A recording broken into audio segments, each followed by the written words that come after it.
Small Towns and the River by Mamang Dai, 1957. The poem Small Towns and the River is written by Mamang Dai, a writer from northeast India, Arunachal Pradesh. In this poem, the poet talks about life, death, and themes such as mortality, life, death, eternity, nature, and spirituality. In the first stanza, the poet introduces the first paradox of the poem. The poet says that small towns remind her of nothing other than death. She lives in a town amid the trees, but the life there is same. According to the poet, living in the town is a monotonous journey that ends at the hands of death. Here, the dust present another symbol of death in this section. Moreover, the howling of the wind creates a gloomy mood, resonating a pessimistic note. In the second stanza, the poet presents the theme of death. The news of death makes the poet sad and she mourns the loss. After seeing the sad wreath lying on a dead person's bosom, reminds the poet of her mortality. Here, the poet presents the turbos at a messenger of death. Moreover, the repetition of the phrase life and death refers to a continuous cycle of life and death. According to the poet, the life and the death are temporary, only the rituals are permanent. It reflects the poet's disillusionment about life after seeing many deaths. In the third stanza, the poet presents a contrast. In the second stanza, she discussed mortality, but in this stanza, she highlights the permanence of the river. She says the river has a soul.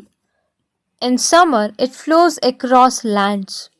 Here, she uses the phrase torrent of grief to portray the river's course in the dry season. Moreover, the poet personifies the river to give the ideas of holding the breath and seeking something. She thinks as if the river is an explorer who seeks the land of fish and stars.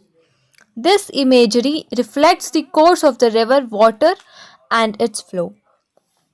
In the fourth stanza, the poet immortalizes the river. The river has a soul. The river knows about the towns where death lays her icy hands. She also knows the first drop of rain that rejuvenates the dry earth and the mist of the mountain tops that circles the mountain like a scarf. Besides, she is aware of the immortality of water.